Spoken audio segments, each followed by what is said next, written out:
Hello guys, പത്തരമാറ്റിൻ്റെ ഇന്നത്തെ episode റിവ്യൂയിലേക്ക് സ്വാഗതം.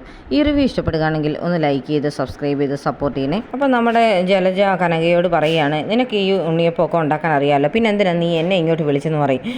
അന്നേരം കനക പറയുന്നുണ്ട്, എനിക്ക് കഴിക്കാൻ വേണ്ടിയല്ലോ, എൻ്റെ മോക്ക് കഴിക്കാൻ വേണ്ടിയല്ലേ, അത് ഞാൻ ഉണ്ടാക്കുന്നത് വേണ്ട, നീ ഉണ്ടാക്കുന്നത് തന്നെ വേണമെന്ന് പറഞ്ഞുകൊണ്ടാന്ന് പറയും.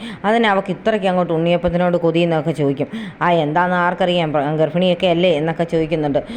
എന്തായാലും എന്നെ ഇങ്ങോട്ട് വിളിച്ച് വരുത്തി ഒന്ന് ചെയ്യിക്കേണ്ട ആവശ്യമൊന്നും ഇല്ലായിരുന്നു എന്നൊക്കെ പറയുമ്പോഴത്തേന് കനക പറയും, നീ ആ ഉണ്ണിയപ്പം ഒന്നും കരിക്കാതെ ഇങ്ങനെ എടുത്തേക്കണമെന്ന്, പിന്നെ ഞാനത് കരിക്കത്തൊന്നുമില്ല, നിന്നെയൊക്കെ ഈ എണ്ണയ്ക്കകത്തിട്ട് പൊരിക്കണമെന്ന് എനിക്ക് ആഗ്രഹമുണ്ടെന്ന് പറയും.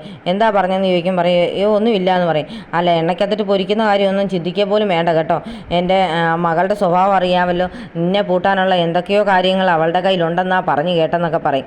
അത് കേൾക്കുമ്പോഴത്തേന് ജലജ ഒന്ന് ഒതുങ്ങുന്നുണ്ട്. ജലജ പണിയെടുക്കാനായിട്ട് വീട്ടിൽ വന്നതിൻ്റെ സന്തോഷത്തിലാണ് നവ്യ. അന്നേരം നവ്യ ഇങ്ങനെ സന്തോഷിച്ച് ചിരിച്ചൊക്കെ ഇരിക്കുമ്പോഴത്തേന് ആ മുറിയിലേക്ക് ഉണ്ണിയപ്പമൊക്കെ ആയിട്ട് കയറി വരുന്നുണ്ട് ജലജ. അന്നേരം പറയും, ഇതാ നീ ചൂടോടെ കഴിച്ചോളാൻ പറയും. എനിക്ക് എന്താണോ ഇപ്പോൾ അങ്ങനെ ഉണ്ണിയപ്പം കഴിക്കാൻ തോന്നുന്നില്ലെന്ന് പറയും. നീ അല്ലേ പറഞ്ഞ ഉണ്ണിയപ്പം കഴിക്കണമെന്ന്, അതുകൊണ്ടല്ലേ ഞാനിപ്പോൾ അവിടുന്ന് ഇവിടെ വന്ന് നിനക്കിപ്പോൾ ഉണ്ണിയപ്പം ഉണ്ടാക്കി തന്നെന്നൊക്കെ ചോദിക്കും. ഇതിനിപ്പോൾ ബേക്കറിയിൽ നിന്ന് കൊണ്ടുവന്ന ഉണ്ണിയപ്പം നിങ്ങൾ ചൂടാക്കി തന്നാണെന്ന് ചോദിക്കും. അങ്ങനെയൊന്നും ഇല്ല, നിനക്ക് അങ്ങനെ സംശയമുണ്ട് നിൻ്റെ അമ്മയോട് ചോദിക്കാമല്ലോ, നീ ചെന്ന് നോക്ക് അടുക്കള, ഞാനിതെല്ലാം ഉണ്ടാക്കിയതിൻ്റെ അടയാളങ്ങളൊക്കെ ഉണ്ടെന്ന് പറയും.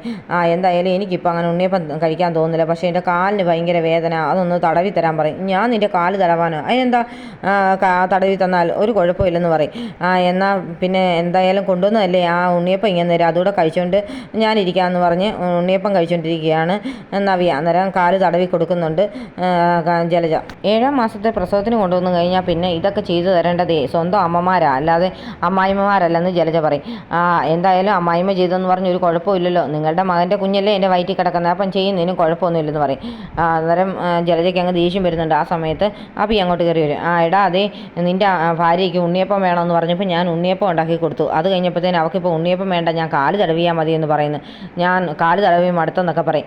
അന്നേരത്തേന് അഭിക്ക് ഇഷ്ടപ്പെട്ടൊന്നുമില്ല, എന്നാലും അഭി ഉടനെ പറയും, എന്തായാലും അമ്മ ഇതൊക്കെ ഇടയ്ക്കൊക്കെ വന്ന് ചെയ്യുന്നത് നല്ലതാണെന്നൊക്കെ പറയും. എന്താണ് നീ ഇങ്ങനെയൊക്കെ പറയുന്നതെന്നൊക്കെ ചോദിച്ച് ദേഷ്യപ്പെടുകയാണ് ജലജ. അണ്ണ പറയും, കണ്ടോ മോൻ പറഞ്ഞ് കേട്ടല്ലോ, അതുപോലെ അങ്ങ് ചെയ്താൽ മതി എന്നുടനെ ജലജയോട് നവിയേയും പറയുന്നുണ്ട്.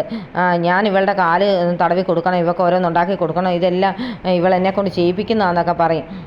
എന്തായാലും നീ ഒന്ന് റെഡി ആയിട്ട് വാ, നമുക്കൊന്ന് പുറത്ത് പോകാമെന്ന് പറയും. ഉടനെ തന്നെ ജലജ ചോദിക്കുന്നുണ്ട്, ഇവൾക്ക് പുറത്തെ ഫുഡൊക്കെ ഭയങ്കര ഇഷ്ടമാണല്ലോ, ഇവളെ കൊണ്ടുപോയി പുറത്തുനിന്ന് വല്ല മേടിച്ച് കൊടുക്കുക, ഈ ഉണ്ണിയപ്പത്തിൻ്റെ പുറകെ ഇനി അതുകൂടെ കഴിക്കാത്തതിന് കുഴപ്പമുള്ളെന്നൊക്കെ പറയും. എന്തായാലും എനിക്കതൊക്കെ ഇഷ്ടമാണ്, നീ വാ ഞാൻ ഒരുങ്ങാന്നൊക്കെ പറഞ്ഞ ഉടനെ തന്നെ നവി അകത്തേക്ക് അങ്ങ് പോകുന്നുണ്ട്. അപ്പം ജലജ ചോദിക്കുന്നുണ്ട്, എന്താടാ ഇതൊക്കെ എന്നൊക്കെ. എന്തായാലും അമ്മ ഒന്ന് കുറച്ച് നേരം വേണം ഇവിടെ വെയിറ്റ് ചെയ്യും, ഞങ്ങൾ പോയിട്ട് തിരിച്ച് വരുമ്പോഴത്തേനും അമ്മ ഞാൻ കൊണ്ടുപോകാമെന്ന് പറയും. അതൊന്നും വേണ്ട, ഞാനിപ്പോൾ നേരെ വന്ന വണ്ടിക്ക് തന്നെ പൊക്കോളാമെന്ന് ജലജയും പറയും. ജലജ ഉണ്ടാക്കിയ ഉണ്ണിയപ്പം കൊണ്ടുവന്ന് ഗോവിന്ദന് കൊടുക്കുന്നുണ്ട് കനക. എന്നിട്ട് പറയും, എൻ്റെ ഗോവിന്ദേട്ടാ ഭയങ്കര ടേസ്റ്റാണ് കേട്ടോ എന്നൊക്കെ പറയും. അപ്പം എടുത്ത് കഴിച്ച് നോക്കിയിട്ടുണ്ടെങ്കിൽ ഗോവിന്ദനും പറയും, ശരിയാണ് നല്ല ടേസ്റ്റൊക്കെ ഉണ്ടെന്ന്. ആ സമയത്ത് അഭി നവിയെ ഒരുങ്ങി പുറത്തേക്ക് വരുന്നുണ്ട്. എന്നിട്ട് പറയും, ഞങ്ങൾ പുറത്തേക്ക് വരെ പോവുക, അതുകൊണ്ട് അച്ഛൻ ഇതൊക്കെ കഴിച്ച് ഇവിടെ ഇരിക്കുന്നൊക്കെ പറയും. എന്നാൽ എടുത്ത് വെച്ചേക്കാൻ ബാക്കി എന്നൊക്കെ കനകയും പറയുന്നുണ്ട്. അപ്പോൾ ഉടനെ തന്നെ അങ്ങോട്ട് ഇറങ്ങി വരുന്നത് ജലജ. എന്നിട്ട് പറയും, ഇനി എനിക്ക് പോകത്തില്ല. എങ്ങനെ പോകാനാ, നീ ആ അടുക്കള മുഴുവൻ നാശമാക്കിയിട്ടിരിക്കില്ല, അത് മുഴുവൻ ക്ലീൻ ചെയ്തിട്ട് പോയാൽ മതി എന്ന് പറയും. ഉണ്ണിയപ്പത്തിന് നല്ല ടേസ്റ്റൊക്കെ ഉണ്ടെന്ന് പറഞ്ഞ് ഗോവിന്ദനും പറയുന്നുണ്ട്. നിങ്ങളുടെ മകളാണ് എന്നോട് പറഞ്ഞ് ആ മുറിയും ബാത്റൂമും ഒക്കെ കഴുകിയിടണമെന്ന്, ഇപ്പം നീ പറയുക അടുക്കള വൃത്തിയാക്കണമെന്ന്, അതിനെന്താ ഇതെല്ലാം ചെയ്തേച്ച് പോയാൽ മതി എന്ന് കനക പറയുമ്പോഴത്തേന് ഗോവിന്ദൻ പറയും, വേണ്ട കനക, അതൊന്നും ചെയ്യിക്കേണ്ടെന്ന്.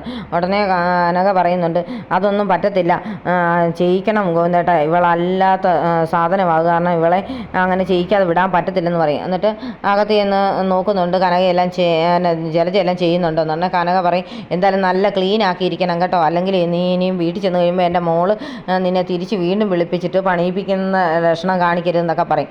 ഞാൻ അങ്ങനെയൊന്നുമില്ല, ഞാൻ എല്ലാം നീറ്റായിട്ടൊക്കെ എല്ലാം ചെയ്യത്തുള്ളൂ, നിൻ്റെ മക്കൾക്ക് അതൊന്നും ഇല്ലാത്തതെന്ന്, പിന്നെ എൻ്റെ മക്കൾ നല്ല നീറ്റായിട്ട് തന്നെ ചെയ്യത്തുള്ളൂ എന്നൊക്കെ പറയും. ഉടനെ ജലജ പറയുന്നുണ്ട്, നിൻ്റെ മൂത്ത മോള് വല്ലതുമൊക്കെ ചെയ്യുമെന്നൊന്നും നീ പറയരുത്, നയനയാണെങ്കിൽ പിന്നെയും വല്ലതുമൊക്കെ ചെയ്യും, അവൾ ഇച്ചിരി ക്ലീനൊക്കെ ഉള്ള ആളാണെന്നൊക്കെ പറയുന്നുണ്ട്. എൻ്റെ 2 മക്കളും നല്ലതൊരു തന്നെയാണ്, നിനക്കൊക്കെ ആ മനസ്സിൽ അഴുക്കൊക്കെ ഇരിക്കുന്നൊക്കെ പറഞ്ഞ് അങ്ങോട്ടും ഇങ്ങോട്ടും അങ്ങ് ഓരോന്നൊക്കെ പറഞ്ഞ് വഴക്കുണ്ടാക്കുകയാണ് ജലജയും കനകയും. പിന്നീട് കാണിക്കുന്നത് അവിയും നവിയും കൂടെ പാർക്കിലൊക്കെ ഇരിക്കുകയാണ്. ആ സമയത്ത് അവിയുടെ മടിയിലേക്ക് തലയൊക്കെ വെച്ച് കിടന്ന് നവ്യ ഇങ്ങനെ സന്തോഷത്തോടെ പറയുന്നുണ്ട്, നമ്മൾ പ്രേമിച്ച് നടന്ന കാലത്ത് മാത്രമേ ഇങ്ങനെയൊക്കെ ചെയ്തിട്ടുള്ളതെന്നൊക്കെ പറയാം. അതിനെന്താടി നമ്മളിപ്പോഴും പ്രേമിക്കുകയല്ലേ എന്നൊക്കെ ചോദിച്ച് സന്തോഷിപ്പിക്കുകയാണ്. അഭിയെണ്ണ പറയും, നിൻ്റെ ഈ സ്നേഹമൊക്കെ ശരിക്കും ഉള്ളതാണോ എന്നൊക്കെ ചോദിക്കും. അങ്ങനെയാണ് നിനക്ക് സംശയമെങ്കിൽ ഞാൻ ഇനി വരുന്നില്ല, നിന്നെ അങ്ങോട്ട് പുറത്തൊന്നും പോകത്തില്ലെന്നൊക്കെ പറയും. അങ്ങനെയൊന്നും അല്ലടാ, എനിക്കിതൊന്നും അത്ര വിശ്വസിക്കാൻ പറ്റുന്നില്ല, അതുകൊണ്ട് ഞാൻ അങ്ങനെ ചോദിച്ചെന്നേ ഉള്ളെന്ന് പറയും. എന്തായാലും ഇനി ഞാൻ മാറാനൊന്നും ഉദ്ദേശിക്കുന്നില്ല എന്നൊക്കെ പറയും. എന്നാൽ നിനക്ക് ഇഷ്ടമുള്ള എന്തെങ്കിലുമൊക്കെ ഫുഡ് ഹോട്ടലിൽ നിന്ന് പോയി മേടിച്ച് കഴിപ്പിക്കാമെന്നൊക്കെ പറയുമ്പം നവ്യ പറയുന്നുണ്ട്, എനിക്കങ്ങനെ എൻ്റെ ഇഷ്ടത്തിനനുസരിച്ചുള്ള ഫുഡ് കഴിക്കാനല്ല ഇപ്പം താല്പര്യം. എൻ്റെ വയറ്റിലൊരു കുഞ്ഞുണ്ടല്ലോ, അവൻ്റെ ആരോഗ്യത്തിന് വേണ്ടി എന്തെങ്കിലും കഴിക്കുന്നതിനാണ് എനിക്കിഷ്ടം എന്നൊക്കെ പറയും. എന്തായാലും വാന്ന് പറഞ്ഞ് ഇവരിങ്ങനെ പുറത്തേക്ക് നടന്നു വരികയാണ്. ആ സമയത്താണ് ഒരു ഓട്ടോയിൽ വരുന്നത്. അനഘ ഇവരെ രണ്ടുപേരെയും കാണുന്നത്. ഓട്ടോ നിർത്തി അനഘ നോക്കുന്നുണ്ട് ഇവരെ. എന്നിട്ട് പറയും, ഇവൻ്റെ കൂടെ ഒരു പെൺകുട്ടി ഗർഭിണിയാണല്ലോ, ഇനി എനിക്ക് ചതി പറ്റിയ പോലെ വല്ലതും പറ്റിയതായിരിക്കുമോ, അതോ ഇത് അവൻ്റെ ഭാര്യയായിരിക്കുമോ എന്നൊക്കെ ഓർത്ത് ടെൻഷനാണ് അനഘയ്ക്ക്. എന്നിട്ട് അനഘ കുറച്ച് നേരം നോക്കി നിൽക്കുന്നുണ്ട്. അപ്പോൾ ഇവരുടെ സ്നേഹപ്രകടനങ്ങളൊക്കെ അത് കാണുമ്പോഴത്തേനും ഉടനെ അനഘയ്ക്ക് പെട്ടെന്ന് തല കറക്കമൊക്കെ തോന്നുന്നുണ്ട്. അനഘ ഉടനെ ഓട്ടോക്കാരനോട് പറയും വണ്ടി ഉടനെ ഹോസ്പിറ്റലിലോട്ട് വിടാനായിട്ട്. അയാൾ ഉടനെ വണ്ടി ഹോസ്പിറ്റലിലേക്ക് വിടുകയാണ്. ഹോസ്പിറ്റലിൽ ചെല്ലുമ്പോഴത്തേനും അനഘയുടെ റിപ്പോർട്ടൊക്കെ ഡോക്ടർ എടുത്ത് നോക്കുന്നൊക്കെ ഉണ്ട്. എന്നിട്ട് അനഘയ്ക്കിട്ട് നോക്കിയിരിക്കുന്നല്ല, അതൊന്നും പറയുന്നൊന്നുമില്ല. അപ്പോൾ അനഘ ചോദിക്കുന്നുണ്ട്, എന്താ ഡോക്ടറെ സമയം തീർന്നോന്ന്. ഉടനെ ഡോക്ടർ ചോദിക്കും, ഇങ്ങനെ തന്നെ ഇറങ്ങി നടക്കാനൊക്കെ പറ്റുമോ എന്നൊക്കെ ചോദിക്കും.